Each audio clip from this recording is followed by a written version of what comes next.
What do you do when your partner is afraid of commitment due to being hurt in past relationships? And when you go that deep, you recognize that you are loved no matter what. Hey there, recently I put out a question on Instagram and it was, hey, if there are any questions that you'd like me to answer on a YouTube video, please ask. And I thought this would be a special double episode of me yelling at you about relationships.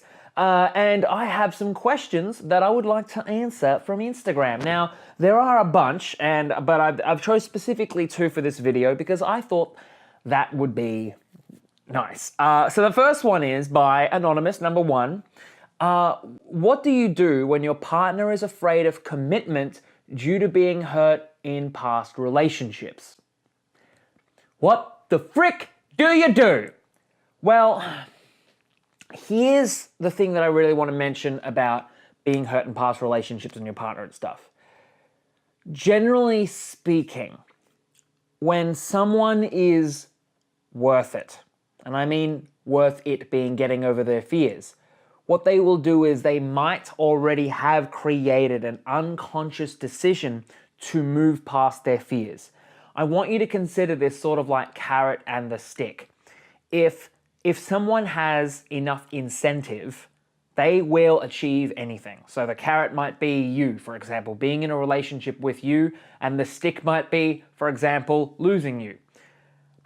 What generally is happening though, is if you're in a relationship with someone who is afraid of commitment due to pain from last relationships, well, first I have to ask you, are they at least trying? Because if they're at least trying, that's all you really want. Because if they're trying, what happens is they eventually will get over their fears, their problems, all these kinds of stuff through the process of dating you.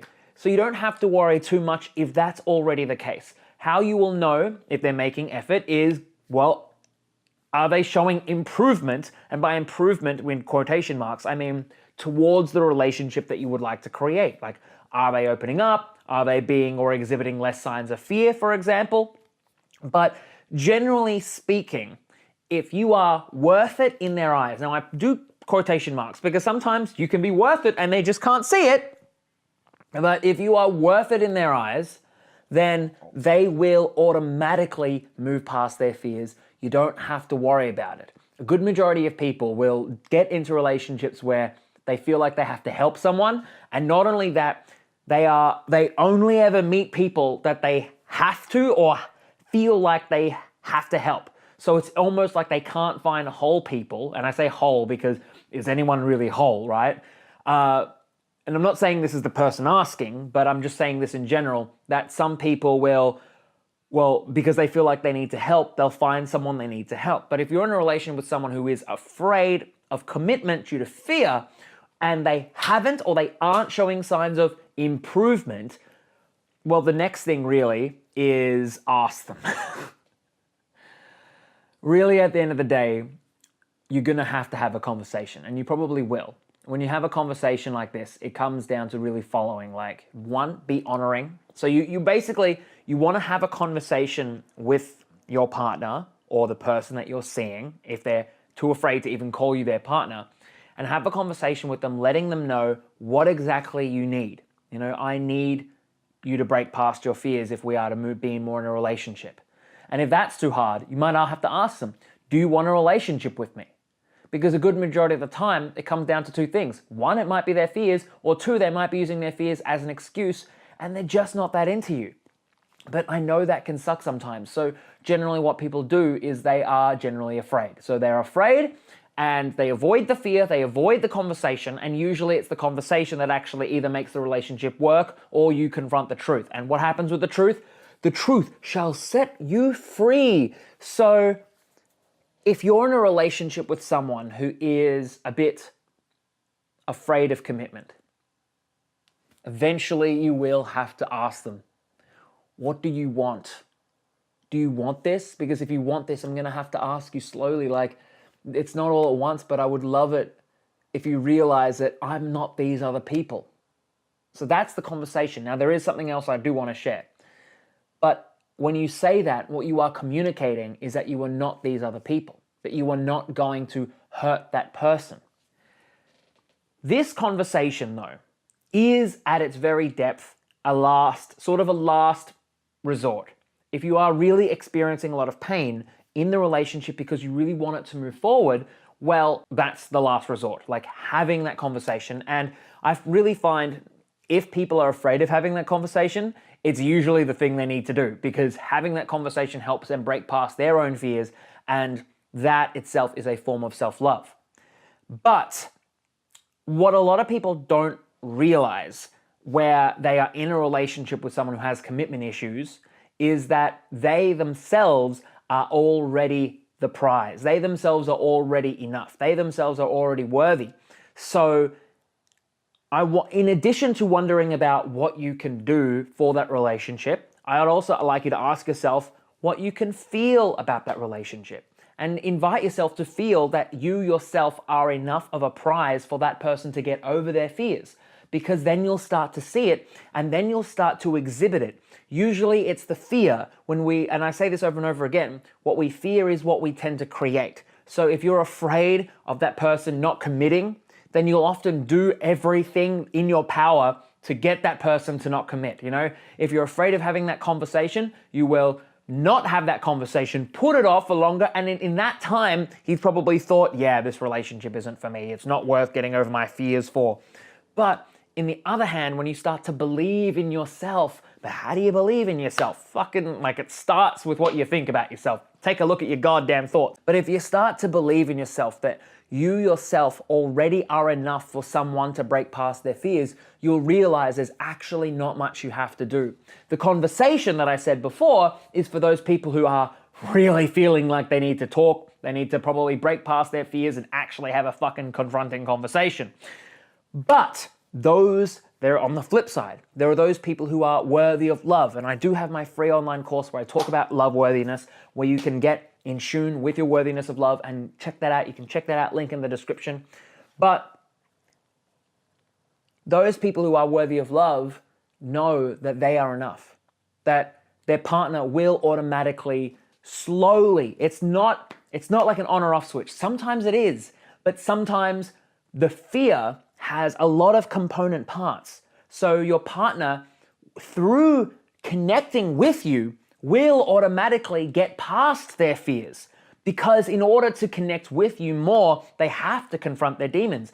That's the beautiful spiritual nature of relationships, is that in order to go deeper, they have to go deeper. And guess what? You have to go deeper too. No relationship can ever go as deep as you have not already gone. So if that's the bitter irony of the conversation that I was talking before. If you're afraid to have that conversation, it's that very exact same fear that's stopping the relationship from going deeper. But usually when you go deep, you go deep. And when you go deep, you get to truths. And when you get to truths, you have to realize, is the relationship going to work out? Is the relationship going to be something that you want? And is the relationship going to be something that they want? When you go deep and you confront those truths tend to be very objective. There's not a lot of fear or pain. Sure, it might hurt when or if you may separate. If it's really at the end of the day, he doesn't what he wants, it's not what he wants, and he's just saying, it's my fears, because he just doesn't want to commit. Or it's probably moving too fast for him and he'd like it to be a bit slower. But when you go deep and you have that conversation from a very objective place, it doesn't hurt. It doesn't hurt because you have a deep sense of awareness in yourself and you know you're going to be okay regardless. That's the power of going fucking deep with yourself. And when you go that deep, you recognize that you are loved no matter what. And when you are loved no matter what, it does not matter the outcome, because the outcome you are here to give, you are not here to get. And so in the relationship, if someone does have commitment issues, right? It's a matter of three things. It's like, are they genuinely afraid? Is it moving too fast? Or are they using it as an excuse? And only when you confront the truth will the truth set you free. So what happens then? You can either have the conversation or realize that you're enough. Usually, sometimes it's a combination of both, because those people who realize they are enough are not afraid to have that conversation where they say, hey, I recognize that you're going through pain, but guess what? I'm not your fucking exes. And you can say it in such a deep, profound way that they will feel it and recognize it and create a distinction. Because the fear of commitment from prior pain is because they cannot separate you from the previous relationships. So if you help that person create the distinction, they will automatically create that distinction themselves. But how can you create that distinction unless you get over your goddamn fears? Not saying you're afraid. Get over your goddamn fears so you can express who you are authentically deep inside. That's question number one. Question number two is to be decisive. I think that is a question of how to be more decisive. I'm going to answer that question. How to be more decisive. Recognize you're already very decisive. For example, you probably decide when to get out of bed. You decide what clothes you're going to wear. You decide to put on your shoes. You decide what you're going to eat. Sometimes people struggle with that, which is really funny, because it's like, oh, but I can't even decide what I'm going to eat. It's like, well, have you eaten at one point? Yes, well, you clearly made decisions. Some people will struggle with they think they need to be more decisive when they feel like there is a past situation that they haven't been decisive in, and they think by being more decisive now, will they unconsciously solve that past situation?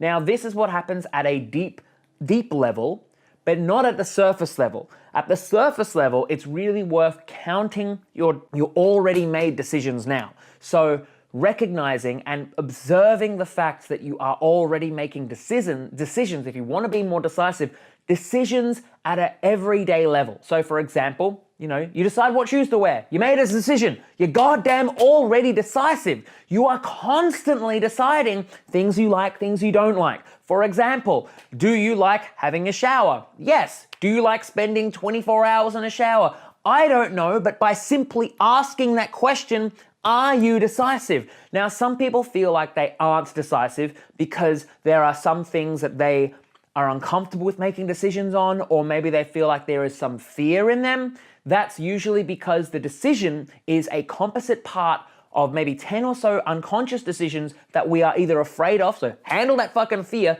become friends with fear, and those composite parts will break down and you'll realize that it's actually just a yes or no question. Anything that we feel like is too complicated is all it is a series of yes and no questions. And we break it down to those parts, we recognize that it is much more simpler and much more easier than what we perceive it at a mental and an emotional level to be at the time. So another way to be more decisive is to recognize that you don't always have to be decisive. And if you are decisive and you make mistakes, guess what? No big fucking deal. Some people, they think they need to be more decisive, and what do? They brazenly make more decisions, and when they make mistakes, they put themselves down for it. It ain't a big deal if you make mistakes, even business people. I once went to this business camp with some billionaire guy, and even he said, even the most important decisions, you approximately want to get right 75% of the time. No big deal if you don't get it right. You will pick yourself up. You will always pick yourself up. And it's really worth recognizing that you've picked yourself up goddamn in the past. A lot of people's problems are purely from the fact that they're trying to be something now to solve a situation in the past. Let go of the goddamn past, surrender to the uncomfortable emotions that you're feeling now, allow yourself to feel them, and the future will be as malleable as fucking Play-Doh. It'll be so simple, so easy, and you will see how easy relationships can be. And if you aren't feeling like it's easy, well, the composite parts, too many parts, and we're too afraid to dissect it for truly what it is. For example, pain. Fear tends to be, if it isn't solvable right now, it's because there's too many layers to it, or layers that we aren't willing to look at just yet. And as we shave off layers, we get to the real core of what's actually going on, which is you deciding, do I like this, yes or no? you expanding every day with every decision, your mind growing, every possible idea that you want, constantly creating your authentic self through every action. You yourself are expanding and an expression of expansion and love. So it's worth recognizing that you're already goddamn fucking amazing. And anything less is bullshit you're telling yourself.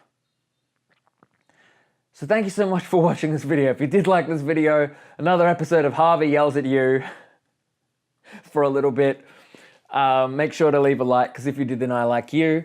And you're fucking fantastic. So I'll talk to you soon, if not sooner.